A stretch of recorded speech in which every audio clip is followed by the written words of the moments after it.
Hi everyone, welcome back to my channel. Medieval history की 8th video है जिसमें हम सैयद डायनेस्टी के बारे में बात करने वाले हैं। तो सैयद डायनेस्टी में ज़्यादा इंपॉर्टेंट रूलर्स हैं नहीं। यहाँ पर 4 रूलर्स की हम बात करेंगे: खिज़्र खान, मुबारक शाह, मोहम्मद शाह और अलाउद्दीन आलम शाह के बारे में।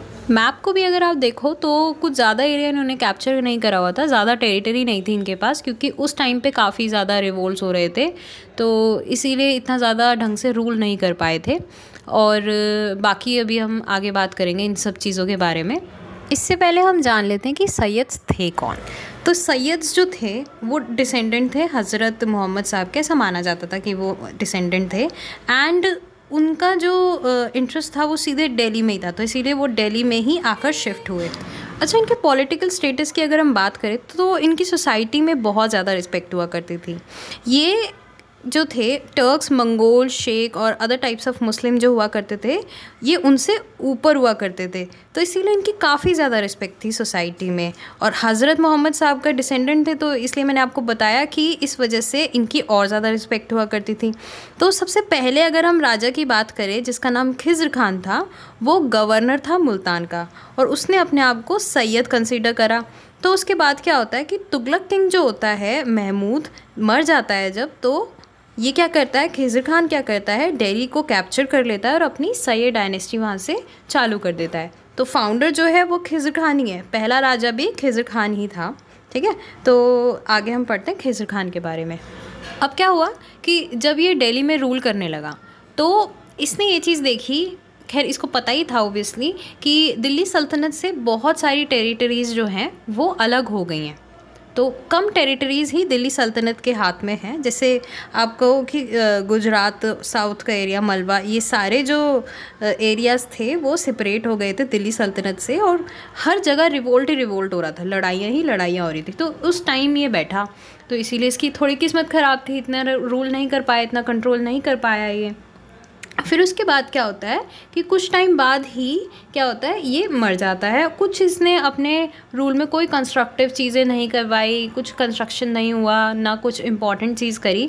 फिर उसके बाद मुबारक शाह जो है, इसका बेटा ही राजा बनता है। तो मुबारक शाह जो था, जैसे मैंने आपको बताया, खिज़्र खान का ही बेटा था, इतना ज़्यादा सक्षम नहीं था, ये अपनी टेरिटरी को नहीं संभाल पाया, राजा नहीं बन पाया ज़्यादा देर तक, और इसके वज़ीर ने ही इसको मार दिया। फिर नेक्स्ट हम बात करते हैं मोहम्मद शाह के बारे में। यहाँ पर ज़्यादा इम्पॉर्टेंट है ही नहीं, आप रूलर्स की बात करें तो इतने इम्पॉर्टेंट है नहीं, कुछ ज़्यादा खास किया नहीं है। ठीक है, तो नेक्स्ट पढ़ते हैं मोहम्मद शाह के बारे में। मोहम्मद शाह ने भी, जैसे मुबारक शाह और खिज़्र खान ने रिवोल्ट्स देखे अपने टाइम पर, वैसे ही मोहम्मद शाह भी ऐसे ही रिवोल्ट का सामना कर रहा था। तो रिवोल्ट्स यहाँ पर पंजाब, भटिंडा, खोखर ट्राइब्स में हो रहे थे, जिसको ये सप्रेस नहीं कर पाया था। तो एक बारी क्या होता है कि सरहिंद और लाहौर का जो गवर्नर होता है, जिसका नाम बहलोल लोदी है, वो दिल्ली पर अटैक कर देता है।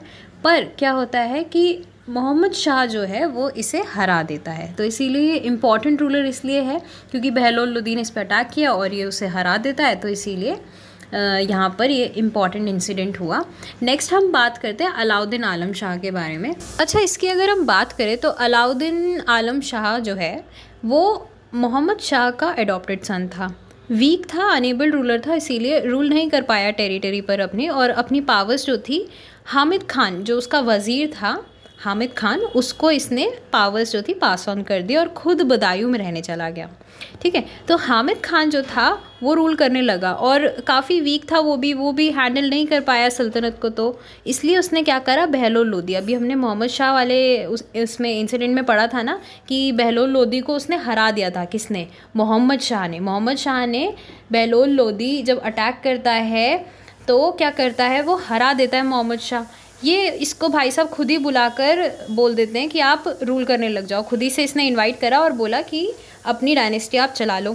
अब यहाँ पर से क्या होता है कि बहलोल लोदी खुद रूल करने लग जाता है और अपनी लोदी डायनेस्टी यहाँ पर इस्टेब्लिश कर देता है। नेक्स्ट हम वीडियो में बात करेंगे लोदी डायनेस्टी के बारे में। अब ये वीडियो बस यहीं तक ही है।